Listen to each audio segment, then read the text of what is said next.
ప్రైస్తున్నాడు.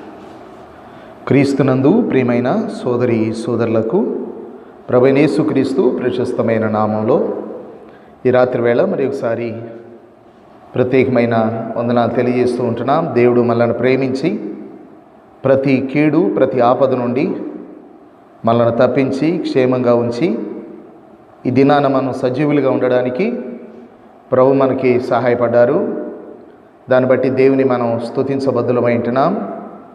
ప్రపంచమంతా అనేక దేశాల్లో గొప్ప గొప్ప దేశాలు అనుకున్న వాటిలో కరోనా వైరస్ మరణ మృదంగం మోగిస్తూ ఉండగా వేలకు వేలు చనిపోతూ లక్షలాది మంది వ్యాధిగ్రస్తులు అవుతూ ఉండగా దేవుడు మన ప్రాంతాన్ని ప్రేమించి మనలందరం కూడా క్షేమంగా కాపాడారు.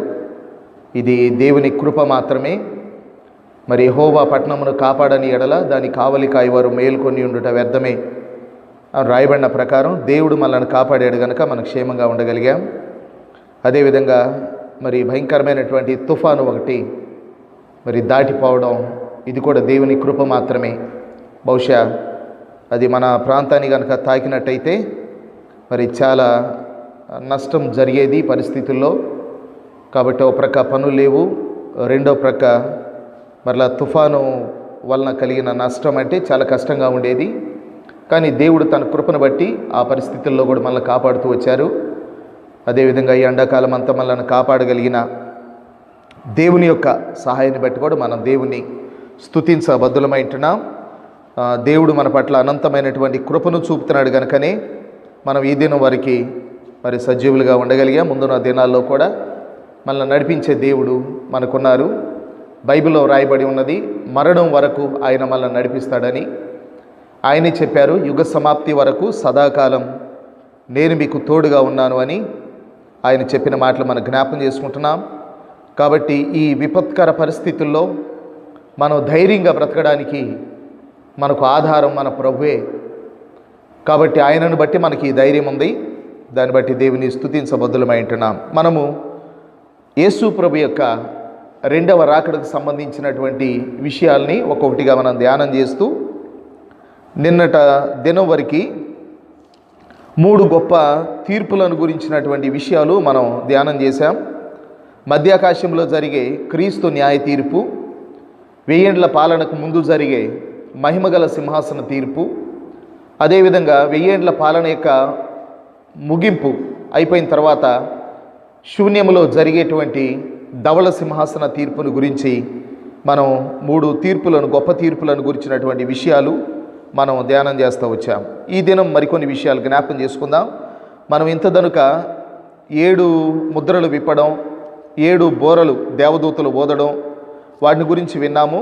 ఇంకొక 7 ఉగ్రత పాత్రల గురించినటువంటి వివరాలు మనం ధ్యానం చేయవలసిన వారమై ఉంటున్నాం. మరి దానికి ముందుగానే 3 తీర్పులను గురించిన విషయాలు మనం ధ్యానం చేశాం. మరలా మరికొన్ని మాటలు ఈ దినం జ్ఞాపకం చేసుకొని రేపటి నుండి ఆ 7 ఉగ్రత పాత్రలు కుమ్మరించినప్పుడు జరిగే సంగతులు ప్రకటన గ్రంథంలో ఏమి రాశారో, అవి ఎలా నెరవేరబోతున్నాయో దాన్ని మనం జ్ఞాపకం చేసుకుంటాం. ఈరోజు మనం ప్రకటన గ్రంథం 15వ అధ్యాయం 1వ వచనాన్ని చదువుకొని కొద్ది నిమిషాలు వాటిని మనం ధ్యానం చేద్దాం. ప్రకటన గ్రంథం 15వ అధ్యాయము 1వ వచనం. మరియు ఆశ్చర్యకరమైన మరి ఒక గొప్ప సూచన పరలోకమందు చూచితిని. అదేదనగా 7 తెగుళ్ళు చేత పట్టుకొని ఉన్న 7 దూతలు, ఇవే కడవరి తెగుళ్ళు, వీటితో దేవుని కోపము సమాప్తమాయెను. ప్రియులారా, ఇక్కడ ఆశ్చర్యకరమైనటువంటి ఒక గొప్ప సూచన అనే మాట వ్రాయబడి ఉన్నది. దానికి ముందు 12వ అధ్యాయం 1వ వచనంలోనేమో పరలోకమందు ఒక గొప్ప సూచన కనబడెను అన్నాడు. కానీ 15వ అధ్యాయం 1వ వచనంకి వచ్చేసరికి ఆశ్చర్యకరమైన గొప్ప సూచన అని అన్నాడు. అంటే 12వ అధ్యాయంలో కనబడిన ఆ సూచన కంటే 15వ అధ్యాయంలో కనబడిన సూచన ఆశ్చర్యకరమైనది అనే మాట వాడడం అనేది మనం ఇక్కడ చూస్తూ ఉన్నాం. ఏంటి ఆశ్చర్యకరమైన సూచన అంటే, 7 దూతలు 7 తెగుళ్ళు ఉన్నటువంటి పాత్రలు చేత పట్టుకొని వారు నిలవబడ్డారు. అప్పుడు బైబిల్ ఇలా చెప్తుంది, ఇవే కడవరి తెగుళ్ళు, వీటితో దేవుని కోపము సమాప్తమాయెను అనేటువంటి మాటలు అక్కడ వ్రాయబడ్డాయి. ఇప్పుడు మనం ఇంతటితో దేవుని కోపం సమాప్తమైతే ఆ తర్వాత ఆ 7 తెగుళ్ళు ఉన్నటువంటి పాత్రలు కుమ్మరింపబడిన తర్వాత 17వ అధ్యాయము, 18వ అధ్యాయము, 19వ అధ్యాయము, 20, 21, 22 అధ్యాయాలు ఉన్నాయి కదా. మరి అవేంటి అనే ప్రశ్న మనకు కలుగుతుంది. అంటే 15వ అధ్యాయం మొదటి వచనములో ఈ 7 ఉగ్రత పాత్రలతో దేవుని కోపం సమాప్తమవుతుంది అన్న తర్వాత మరి కొన్ని అధ్యాయాలు కనబడతా ఉన్నాయి. మరి అవి వేటిని గురించి వ్రాయబడ్డాయి అనే ప్రశ్న మనకు కలుగుతుంది. నేను ఇప్పుడు ఒక మాట మీకు చెప్తా ఉన్నాను. ప్రకటన గ్రంథం అనేది జరిగేటువంటి క్రమం వేరు, రాయబడిన క్రమం వేరు. అంటే ప్రకటన గ్రంథము రాయబడిన క్రమములో జరగదు. ప్రకటన గ్రంథం రాసినటువంటి క్రమము వేరు, జరిగే క్రమము వేరు. ఇది మనకు అర్థం కాకపోతే ప్రకటన గ్రంథం అనేది కష్టంగానే ఉంటుంది. అది కనుక మనకు అర్థమైతే ప్రకటన గ్రంథం అనేది చాలా తేలిగ్గా అర్థమవుతుంది. నేను కొన్ని మీకు తేలిగ్గా అర్థం కావడానికి కొన్ని విషయాలు మీ దృష్టికి తేవాలని ఆశిస్తూ ఉంటున్నాను. శ్రమల కాలం అనేది 7 సంవత్సరాలు ఉంటుంది అనే విషయం మనం అందరం బాగా ఎరుగుదాం. 7 సంవత్సరాలు శ్రమల కాలం అని డైరెక్ట్గా బైబిల్ ఎక్కడా రాయలేదు. కానీ అక్కడక్కడ కొన్ని ఆధారాలను బట్టి మనం దాన్ని చెప్పొచ్చు. దానియేలు గ్రంథంలో, మరి ఇంకా ప్రకటన గ్రంథంలో కూడా కాలము, కాలములు, అర్ధకాలము ఈ వివరాలు రాయబడ్డాయి. కానీ గతంలో కొన్నిసార్లు ధ్యానం చేసాం కనుక నేను ఆ రెఫరెన్స్లు ఇవ్వాలని నేను అనుకోవట్లేదు. కాబట్టి శ్రమల కాలం అనేది 7 సంవత్సరాలు. ఎవరికైనా సందేహం కలిగితే దానికి సంబంధించిన రెఫరెన్స్లు వారికి ఇవ్వచ్చు. కానీ ఇప్పుడు మనం దాన్ని క్లుప్తంగా అర్థం చేసుకోవడానికి ప్రయత్నం చేస్తున్నాం. శ్రమల కాలం 7 సంవత్సరాలు. మొదటి 3.5 సంవత్సరాలు ఒక భాగంగాను, తర్వాత మిగతా 3.5 సంవత్సరాలు మహాశ్రమల కాలముగాను రెండవ భాగంగాను మనం బైబిల్లో జ్ఞాపకం చేసుకోవచ్చు. అయితే ఈ 7 ఏళ్ల శ్రమల కాలంలో భూమి మీద దేవుని యొక్క ఉగ్రత కుమ్మరింపబడుతుంది. అది కూడా ఎలా కుమ్మరింపబడుతుందో దాని యొక్క వరుస క్రమాన్ని మనం గనక ఆలోచన చేస్తే, ప్రకటన గ్రంథం 4వ అధ్యాయము సంఘం ఎత్తబడ్డానికి ఒక సూచనగా కనబడతా ఉంది. 5వ అధ్యాయంలో పరలోకములో సింహాసనము, దాని మీద కూర్చున్న వాని చేతిలో 7 ముద్రలు గట్టిగా వేయబడినటువంటి ఒక గ్రంథపు చుట్ట ఉండడం శ్రమల కాల ఆరంభంలో మనం గమనిస్తాం. 6వ అధ్యాయంలో 7 ఏళ్ల శ్రమలు ప్రారంభమైనాయి. ఈ ప్రారంభమైనప్పుడు ముద్రలు విప్పడంతో శ్రమల కాలం ప్రారంభమవుతుంది. మొదటి ముద్ర, రెండవ ముద్ర, 3వ ముద్ర, 4వ ముద్ర. ఈ 4 ముద్రలు విప్పే సమయానికి 3.5 సంవత్సరాలు గడుస్తుంది. ఈ మొదటి 3.5 సంవత్సరాల భాగం ఈ 4 ముద్రలు విప్పడంతో సరిపోద్ది. ఆ తర్వాత 5వ ముద్ర నుండి మిగతా 3.5 సంవత్సరాల మహాశ్రమల కాలం అనేది ప్రారంభమవుతుంది. కనుక 5వ ముద్ర విప్పినప్పుడు బలిపీఠం క్రింద ఉన్నటువంటి ఆత్మలు, అంటే వాళ్ళు యూదులై ఉండి యేసు ప్రభుని నమ్ముకొని క్రీస్తు విరోధి చేతిలో చంపబడిన వారు మొరపెడతా ఉన్నారు దేవునికి. తర్వాత 6వ ముద్ర, 7వ ముద్ర. అంటే మొదటి 4 ముద్రలు మొదటి 3.5 సంవత్సరాల కాలంలో నెరవేరినాయి. మిగతా 3 ముద్రల వివరణ లేక విప్పడం అనేది మహాశ్రమల కాలం అని పిలువబడిన మిగతా రెండవ 3.5 సంవత్సరాల కాలంలో అది జరుగుతూ ఉంది. ఇప్పుడు 7వ ముద్ర విప్పినప్పుడు జరిగేటువంటి విషయం ఏంటంటే 7 బోరలు ఓదడం అనేది 7వ ముద్రలో ఇమిడి ఉన్నది. 7వ ముద్ర విప్పబడినప్పుడు 7 బోరలు చేతబట్టుకున్నటువంటి దూతలు కనబడ్డారు. ఆ 7 బోరలు ఓదడానికి ఒక్కొక్కరు ముందుకు వస్తూ ఉన్నారు. ఇది 7వ ముద్ర విప్పినప్పుడు జరిగే సంఘటన. ఈ 7వ ముద్ర విప్పబడినప్పుడు 7 దూతలు బోరలు ఊదుతూ 7వ దూత బోర ఊదినప్పుడు అప్పుడు 7 ఉగ్రత పాత్రలు ప్రారంభమైనాయి. అంటే ఒకదానితో ఒకటి సంబంధం కలిగి ఉంది. 7వ ముద్ర 7 బోరలు 7వ ముద్రలో ఇమిడి ఉన్నాయి. తర్వాత 7వ ముద్రలో ఇమిడి ఉన్నటువంటి 7 బోరల్లో 7వ బోర 7 ఉగ్రత పాత్రలతో ఇమిడి ఉన్నది. అంటే మొత్తం కలిపి 7వ ముద్రలో 7 బోరలు 7 ఉగ్రత పాత్రలు అనేవి ఇమిడి ఉన్నాయి. కాబట్టి 7వ ముద్ర ఎప్పుడైతే విప్పబడుతుందో అప్పుడు అంతము అనేది వచ్చింది. అది మనం బైబిల్లో గమనిస్తూ ఉంటాం. ఆ విషయాన్ని 8వ అధ్యాయంలో ప్రకటన గ్రంథంలో మనం చూస్తూ ఉంటే ఆయన 7వ ముద్ర విప్పినప్పుడు పరలోకమందు ఇంచుమించు అరగంట సేపు నిశ్శబ్దము ఉండెను. అంటే అంతం రాబోతుంది గనక నిశ్శబ్దం అనేది కనబడతా ఉంది. ఈ 7వ ముద్రలోనే 7 బోరలు 7 ఉగ్రత పాత్రలు ఇమిడి ఉన్నాయి. ఇదొకటి మనకు బాగా అర్థమైతే గనక మిగతా విషయాలు కూడా అర్థమవుతాయి. ఇప్పుడు నేను కొంచెం వివరణ మరి ఒక వివరణ ఇవ్వడానికి ఇష్టపడతా ఉన్నాను. వాక్య ప్రేమికులకు, బైబిల్ అంటే బాగా ధ్యానం చేయాలని ఆశ కలిగిన వారికి నేనిచ్చే ఈ వివరణ చాలా సహాయకరంగా ఉంటుంది. 6వ అధ్యాయం మొదటి 17 వచనాలు మీరు బైబిల్ చూస్తూ ఉంటే 6 ముద్రలు విప్పబడడం అనేది జరుగుతుంది కదా. 6వ అధ్యాయం మొదటి నుండి చివరి వచ్చిన వరకు 17 వచనాలు ఉన్నాయి. అందులో 6 ముద్రలు విప్పబడడం జరుగుతుంది. తర్వాత 7వ అధ్యాయం వేరొక విషయాన్ని గురించి రాయబడి ఉంటుంది. 8వ అధ్యాయం మొదటి వచనం నుండి 9వ అధ్యాయం 21వ వచనం వరకు, అంటే 8, 9 అధ్యాయాలు 7వ ముద్ర విప్పినప్పుడు జరిగే సంగతులు ఉన్నాయి. అందులోనే బోరలు ఓదడం కూడా ఉన్నది. 6వ బోర ఓదడం అనేది 9వ అధ్యాయం చివరి వచ్చిన వరకు రాయబడి ఉన్నది. ఆ తర్వాత 10వ అధ్యాయం వేరొక సంగతి రాయబడి ఉన్నది. 11వ అధ్యాయం 15వ వచనం నుండి 19వ వచనం వరకు 7వ దూత బోర ఓదడం అనేది కనబడతా ఉంది. కాబట్టి 11వ అధ్యాయం 19వ వచనం అనేది చివరి భాగానికి సంబంధించింది. ఆ తర్వాత మరలా 12వ అధ్యాయము 13వ అధ్యాయం వేరొక విషయాలు రాయబడ్డాయి. 14వ అధ్యాయం కూడా వేరొక విషయమే రాయబడింది.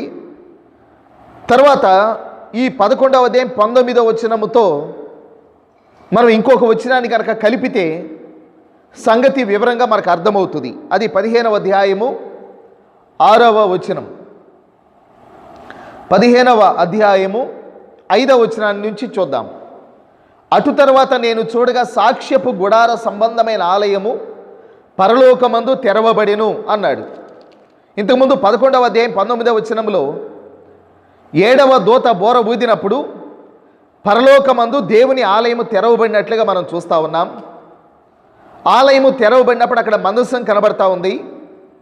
దాని తర్వాత అదే సమయంలో 15వ అధ్యాయం 5వ వచనం, అంటే 11వ అధ్యాయం 19వ వచనానికి 15వ అధ్యాయం 5వ వచనానికి సంబంధం ఉంది.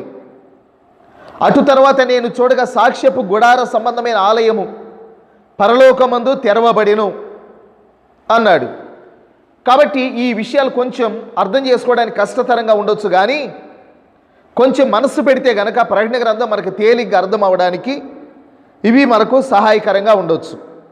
కాబట్టి 6వ అధ్యాయము మొదటి నుండి 17 వచనాలు 6 ముద్రలు విప్పడం, 8వ అధ్యాయం మొదటి వచనం నుండి 9వ అధ్యాయం 21వ వచనం వరకు 7వ ముద్ర విప్పడం.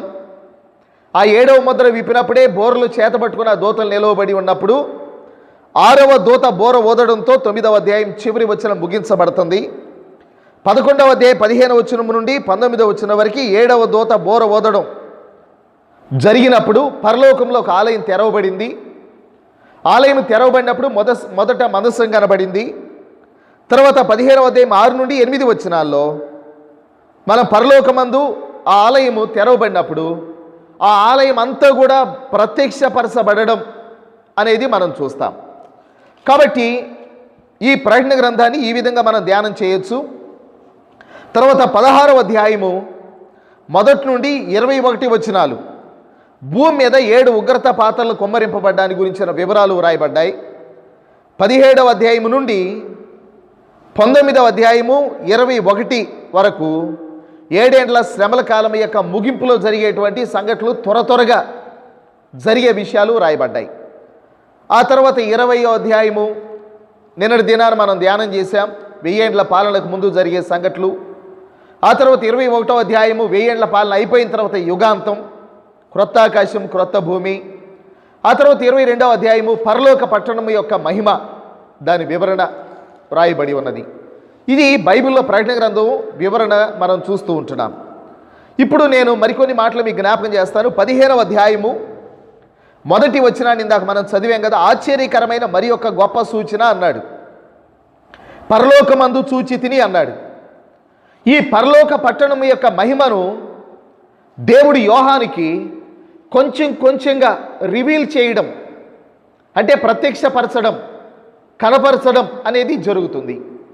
మొట్టమొదటిగా యోహాన్ ఏం చూశాడంటే 4వ అధ్యాయం మొదటి వచనంలో పరలోకమందు ఒక తలుపు తెరవబడ్డం చూశాడు.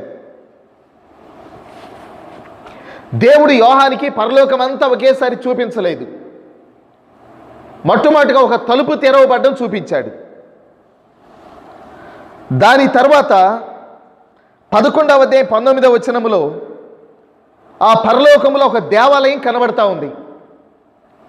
ఆ దేవాలయం లోపల ఒక నిబంధన మందసాన్ని చూపించాడు దేవుడు. దాని తర్వాత 15వ అధ్యాయం 5వ వచనంలో సాక్ష్యపు గుడారపు ఆ మందిరం అంతటినీ దేవుడు చూపించాడు. ఆ పరలోకంలో ఆలయము, దాని చుట్టుప్రక్కల ప్రాంతాలు అవన్నీ కూడా కనపరిచాడు.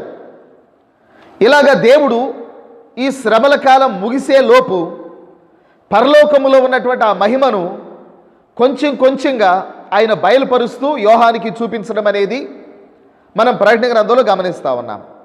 ఇప్పుడు 15వ అధ్యాయం మొదటి వచనంలో యోహాన్ అన్నాడు కదా, ఆశ్చర్యకరమైన మరి ఒక గొప్ప సూచన పరలోకమందు చూచాను అని అన్నాడు. ఈ సూచనలో ఆయన 7 దూతలను చూశాడు. నేను గతంలో మీకు జ్ఞాపకం చేశాను, 7 దూతలు ప్రత్యేకమైన వారు. వీరిలో మనకి 2 మాత్రమే తెలుసు. వీళ్ళలో మికాయేలు, గబ్రియేలు. ఇంకా కొంచెం మనకి ఏదైనా పరిచయం ఉంటే రఫాయేలు. కానీ యూదుల సాంప్రదాయం ప్రకారం ఈ 7 దూతలు వారి పేర్లు వాళ్ళ గ్రంథాల్లో రాయబడ్డాయి. మికాయేలు, గబ్రియేలు, ఊరియేలు, తర్వాత రఫాయేలు, తర్వాత సచియేలు, హనాయేలు, కసియేలు అనేటువంటి 7 దూతలు ఉన్నారు. ఈ 7 దూతలు 7 దినాలకి కాపలా కాసేవారిగా హెబ్రీ పండితులు భావిస్తూ ఉంటారు. అంటే వీళ్ళు మనల్ని కాపాడడానికి నియమించబడిన దూతలని. ఆదివారం, సోమవారం, మంగళవారం, బుధవారం, శనివారం వరకు మికాయేలు, గబ్రియేలు, యూరియేలు, రఫాయేలు, సచియేలు, హనాయేలు, కసియేలు వీళ్ళు ఆదివారం నుండి శనివారం వరకు ఒక్కొక్కరు ఒక్కొక్క దినం మనల్ని కాపాడతారు అని హెబ్రీ పండితుల యొక్క అభిప్రాయం. మనం ఒక విధంగా దీన్ని నమ్మవచ్చు కూడా. ఎందుకంటే బైబిల్లో హెబ్రీలకు రాసిన పత్రికలో రక్షణ అను స్వాస్థ్యమును పొందబోయే వారికి పరిచారము చేయడానికి పంపబడిన ఆత్మలైన సేవకులు అని హెబ్రీ పత్రిక 1వ అధ్యాయం 14వ వచనంలో వ్రాయబడి ఉన్నది. కాబట్టి వారు మనల్ని కాపాడేవారు అనేది హెబ్రీ పండితుల యొక్క అభిప్రాయము నిజమే అయి ఉండొచ్చు. ఈ 7 దూతలు భూమి మీద ఉన్న రక్షణ పొందిన వారిని కాపాడమే కాదు, వాళ్ళలో కొంతమంది వార్తాహరులు ఉన్నారు, దేవుని యొద్ద నుండి సమాచారం తెచ్చేవారు. అంత మాత్రమే కాదు, శ్రమల కాలంలో వీరు బోరలు ఓదడం, తెగుళ్ళతో ఉన్నటువంటి పాత్రలు భూమి మీద కుమ్మరించడం, ఇది వారు చేసే పని. మొత్తానికి దేవదూతలు దేవుడు ఏది చెప్తే అది తూచే తప్పకుండా పాటించేవారు. కానీ దేవదూతల కోసం ఆయన ప్రాణం పెట్టలేదు. మానవులమైన మన కొరకు ప్రాణం పెట్టాడు, కానీ మనం లోబడవలసినంతగా లోబడలేకపోతా ఉన్నాం. దేవదూతల కంటే ఎక్కువగా మనల్ని ప్రేమించాడు ఆయన.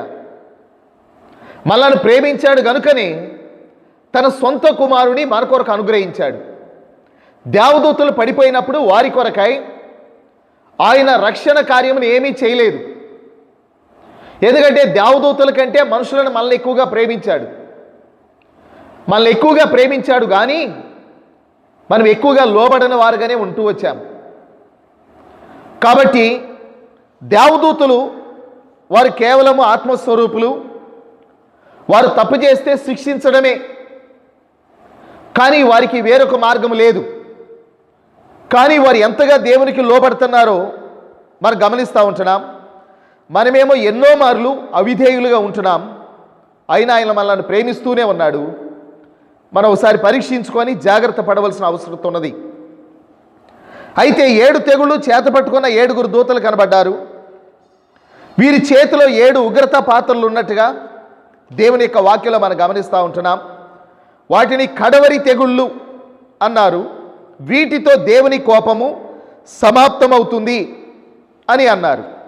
ప్రియులారా, ఈ మాటలు మనం చూస్తూ ఉంటే 7 దూతలు 7 ఉగ్రత పాత్రలు భూమి మీద కుమ్మరించడానికి వారు సిద్ధంగా ఉన్నారు. ఇప్పుడు దేవుని యొక్క చేతిలో రక్షణ పాత్ర ఉన్నది. ఆయన ఎవరైతే రక్షణ పొందడానికి ఇష్టపడ్డారో వారికి రక్షణ పాత్ర అందించడానికి ఇష్టపడుతున్నాడు. అందుకని భక్తుడైన దావీదు అంటాడు కదా, రక్షణ పాత్రను చేత పట్టుకొని నీ కృతజ్ఞతాస్తుతులు చెల్లించేదను అని. ఇప్పుడు రక్షణ పాత్ర ఆయన చేతిలో ఉంది. కానీ రానున్న కాలంలో కృపాకాలం ముగిసిన తర్వాత ఉగ్రత పాత్రలు ఆయన చేతిలో ఉంటాయి. వాటిని దూతలకిచ్చి మీరు భూమి మీద కుమ్మరించండి అంటాడు. అంటే రక్షణ పాత్రను పుచ్చుకోవడానికి ఎవరైతే ఇష్టపడరో వారి మీద ఉగ్రత పాత్రలు కుమ్మరించడానికి దూతలు సిద్ధంగా ఉన్నారు. మనం రక్షణ పాత్రను కనుక చేతపుచ్చుకుంటే మళ్ళా ఆయన అర్హమైన ఘనమైన పాత్రగా చేయడానికి ఇష్టపడుతున్నాడు. ఒకవేళ రక్షణ పాత్ర నాకు అక్కర్లేదు అని నిరాకరిస్తే ఆ 7 ఏండ్ల శ్రమల కాలంలో ఉగ్రత పాత్రలు మన మీద కుమ్మరించడానికి ఆయన దూతల్ని సిద్ధపరిచాడు. బైబిల్ గ్రంథంలో ఇర్మియా గ్రంథంలో ఈ ఉగ్రత పాత్రలు అనేవి ఎంత భయంకరమైనవో ఆయన పాత నిబంధనలో కూడా వివరించాడు. ఇర్మియా గ్రంథము 25వ అధ్యాయము 15వ వచనము నుండి 18వ వచనం వరకు, ఇశ్రాయేలు దేవుడైన యెహోవా నాకు ఇలాగూ సెలవిచ్చుచున్నాడు, నీవు ఈ క్రోధపు మద్యపాత్రను నా చేతిలో నుండి తీసుకొని నేను నిన్ను పంపుచున్న జనములన్నిటికీ దాన్ని త్రాగింపుము. వారు దాన్ని త్రాగి సొక్కి సోలుచు నేను వారి మీదికి పంపుచున్న ఖడ్గమును బట్టి వెర్రివాండ్రగుదురు. అంతటా యెహోవా చేతిలో నుండి నేను ఆ పాత్రను తీసుకొని యెహోవా నన్ను పంపిన జనములన్నిటినీ దాన్ని త్రాగించి తిని నేటి వలెనే పాడుగాను నిర్జనముగాను అపహాస్యాస్పదముగాను శాపాస్పదముగాను చేయుటకు యెరూషలేమునకును యోధా పట్టణమునకును దాని మహారాజులకును దాని అధిపతులకును త్రాగించి తిని అన్నాడు. కాబట్టి అప్పుడు దేవుడు ఇర్మియాను పిలిచి దేవుని యొక్క మాటకు లోబడని తిరుగుబడిన అపవిత్రమైన జీవితంలో బ్రతుకుతున్న వ్యక్తుల మీద తన ఉగ్రత పాత్రను కుమ్మరించడానికి దీన్ని తీసుకెళ్ళి నువ్వు వారికి త్రాగించు అని ఇర్మియాకు అప్పగించాడు. అప్పుడు వారు సొక్కి సోలిపోయారు, వారి అపహాస్యాస్పదముగా మారిపోయారు, శాపాస్పదంగా మారిపోయారు. ఖడ్గము ఉగ్రత వారి మీదకు వచ్చింది, వారు ఖడ్గమును బట్టి వెర్రివాండ్రైపోయారు. కాబట్టి దేవుని మాటకు తిరుగుబడి అపవిత్రమైన జీవితంలో బ్రతుకుతున్న వ్యక్తులను ఆయన శిక్షకు అప్పగించిన సందర్భాన్ని అక్కడ మనం గమనిస్తూ ఉన్నాం. తర్వాత యెషయా గ్రంథము 51వ అధ్యాయం, యెషయా గ్రంథము 51వ అధ్యాయము 17వ వచనము నుండి మనం గమనిద్దాం. యెరూషలేమా లెమ్ము లెమ్ము, యెహోవా క్రోధపాత్రను ఆయన చేతిలో నుండి పుచ్చుకొని త్రాగినదానా, తూలిపడచేయు పాత్రలోనిదంతటినీ త్రాగినదానా నిలువుము. ఆమె కనిన కుమారులందరిలో ఆమెకు దారి చూపగలవాడెవడునూ లేకపోయాను. ఆమె పెంచిన కుమారులందరిలో ఆమెను చేయి పట్టుకొని వాడు ఎవడునూ లేకపోయాను. ఈ 2 అపాయములు నీకు సంభవించెను. నిన్ను ఓదార్చగలవాడు ఎక్కడున్నాడు? పాడు, నాశనము, కరవు, ఖడ్గము నీకు ప్రాప్తించెను. నిన్నెట్లు ఓదార్చుదును? నీ కుమారులు మూర్ఛిల్లి ఉన్నారు, దుప్పి వలలో చిక్కుబడినట్లు వీధులన్నిటి చివరలో వారు పడి ఉన్నారు. ఆ తర్వాత 20వ వచనం కూడా చూస్తే, యెహోవా క్రోధముతోను నీ దేవుని గద్దింపుతోను వారు నిండి ఉన్నారు అనే మాటలు రాయబడ్డాయి. కాబట్టి గతంలో దేవుని ఉగ్రత వారి మీద కుమ్మరించినప్పుడు ఈ సంగతులు జరిగినాయి.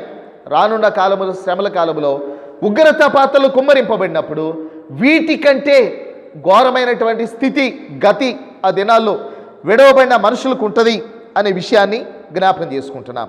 ప్రియులారి మాటలు వింటున్నప్పుడు యేసు ప్రభుని నమ్మకపోతే, విడవబడితే, ఆ ఉగ్రత పాత్రలు కుమ్మరింపబడినప్పుడు భూమి మీద కలిగేటువంటి పాడు, నాశనం అనేది చాలా భయంకరంగా ఉంటుంది అనే విషయాన్ని జ్ఞాపకం చేసుకుంటున్నాం. ప్రియులారి ఇలాంటి మాటలు వింటున్నప్పుడు మనకు కొన్ని సందేహాలు కలుగుతాయి.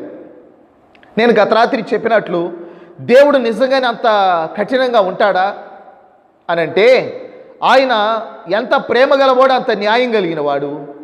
ఆయన మన కొరకు ప్రాణం పెట్టడానికి ఎంత ఇష్టపడ్డాడో, దేవుని యొక్క మాట ధిక్కరించి అవిధేయతలతో బ్రతుకుతూ ఉంటే ఆయన ఖచ్చితంగా ఉగ్రతకు అప్పగిస్తాడు. దానికి రుజువులు గతంలో జరిగిన నోవాహు దినాల్లో జలప్రళయం, లోతు దినాల్లో జరిగినటువంటి అగ్ని గంధకాలు కురిపించబడ్డం, యెరూషలేము మీదకి వచ్చినటువంటి ఉగ్రత, ఇవన్నీ కూడా సూచనలుగా మనం చూస్తూ ఉన్నాం. ఇంకో ప్రశ్న కూడా మనకు కలుగుతుంది. అదేంటంటే, యేసు ప్రభుని నమ్ముకొని బాప్తిసం పొందితే సరిపోయిద్దా? యేసు ప్రభుని నమ్మకుండా ఉన్న వారిలో కూడా మంచివారు ఉన్నారు కదా, దానాలు ధర్మాలు చేసేవారు ఉన్నారు కదా, మరి వాళ్ళందరూ నరకానికి వెళ్ళిపోవడమేనా? వాళ్ళందరూ కూడా విడవబడ్డమేనా? వారి మీదకు ఉగ్రత వస్తుందా అనేటువంటి ప్రశ్నలు కూడా వస్తూ ఉంటాయి. ప్రియులారా, నేను ఒక మాట మీకు చెప్తాను. ఏంటంటే, ఒక వ్యక్తి మంచివాడు అయితే గనక ఆ మంచివాడు చేసే మొట్టమొదటి పని ఏంటంటే యేసు ప్రభుని నమ్మడమే. యేసు ప్రభుని నమ్మనటువంటి మంచితనమే కాదు. ఎందుకంటే బైబిల్ ఖచ్చితంగా చెప్తుంది ఈ విషయం. బైబిల్ గ్రంథంలో మనం చూస్తూ ఉంటే, మా నీతి క్రియలన్నీ మురికి గుడ్డల్లాగా ఉన్నాయి అన్నాడు. అంటే యేసు ప్రభుని నమ్మకుండా ఒక వ్యక్తి చేసే మంచి కార్యాల వెనుక స్వార్థం ఏదో ఉంటుంది. నిస్వార్థంగా మంచి పనులు చేసేవారు యేసు ప్రభుని నమ్మిన వారే. మీరు చరిత్ర ఒకసారి చూడండి. మిషనరీసు దేశ విదేశాలకు వెళ్ళారు, వారి ఆస్తిపాస్తులన్నీ కూడా ఖర్చు పెట్టారు, వాళ్ళు ఎంతో త్యాగం చేశారు. వారి త్యాగం వెనుక స్వార్థం అనేది లేదు. నిస్వార్థంగా దేవుని ప్రేమను బట్టి వారి జీవితాలను సైతం వారు ప్రాణార్పణముగా పెట్టేశారు. కాబట్టి ఒక వ్యక్తి మంచివాడు అయితే మొట్టమొదటిగా చేసే పని ఏంటంటే యేసు ప్రభుని నమ్మడం. యేసు ప్రభుని నమ్మకుండా మంచి పనులు చేసేవారు ఉంటే ఉన్నారు, కానీ వాటి వెనక స్వార్థం ఉంది. కొన్నిసార్లు మనం పాటలు వింటూ ఉంటాం. స్వార్థమేమీ లేకుండా, ఫలితం ఆశించకుండా ప్రేమ చూపు వారు ఎవరు లోకమందున?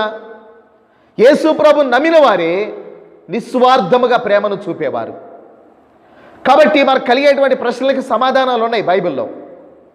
ఇంకొక సమాధానం కూడా మీకు చెప్తాను. ఏంటంటే, యేసు ప్రభుని నమ్మి ఏమీ చేయకుండా ఉంటే సరిపోయిద్దా అని అంటారు, కానీ యేసు ప్రభుని నమ్మిన వారు ఏమీ చేయకుండా ఎవరు ఉండరు.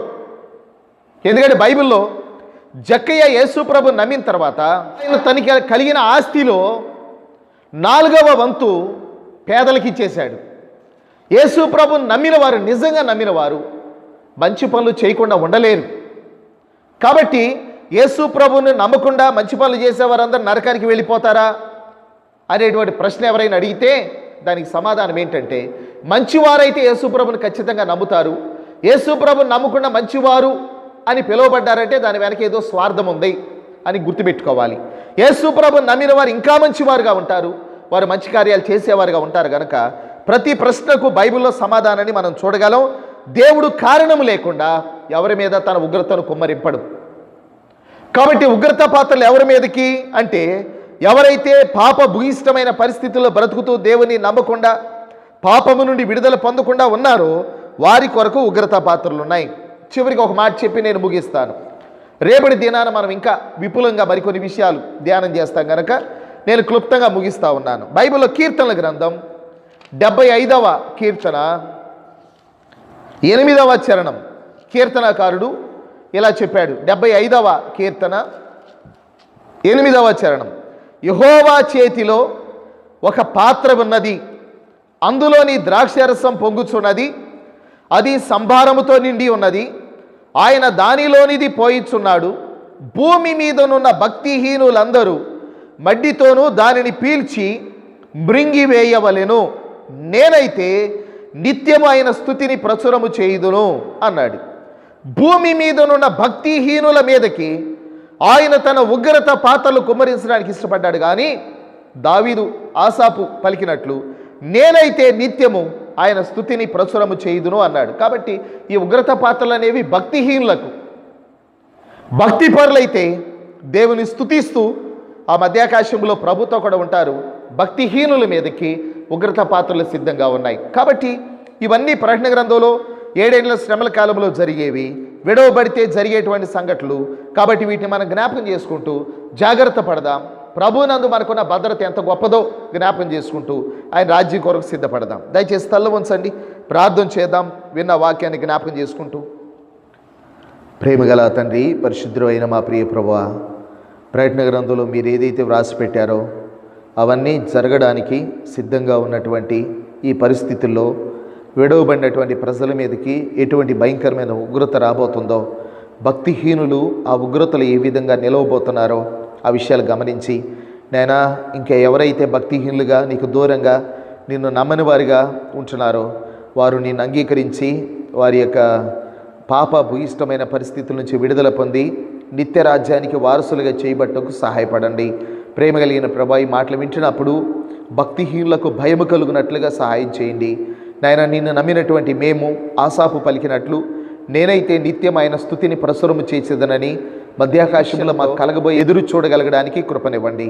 ఈ మాటలు విన్న బిడ్డలను మీరు ఆకడ కొరకు సిద్ధపరచుమని, ఈ మాటల ఫలింపులోని తీసుకొని రమ్మని, వాక్యాన్ని విన్న ప్రతి ఒక్కరిని వారి కుటుంబాలను దీవించమని యేసు ప్రభు ఘనమైన నామంలో ప్రార్థించి వేడుకొనుచున్నాం తండ్రి. ఆమేన్. మన తండ్రి అయిన దేవుని ప్రేమ, కుమారుడైన యేసుక్రీస్తు వారి కృప, పరిశుద్ధాత్మ దేవుని యొక్క అన్యోన్య సహవాసం చేరువచ్చిన మనకు సకల పరిశుద్ధులకు వాక్యాన్ని ఆలకించేటువంటి ప్రతి ఒక్కరికి సదాకాలము తోడైండును గాక. ఆమేన్. అందరికీ వందనాలు.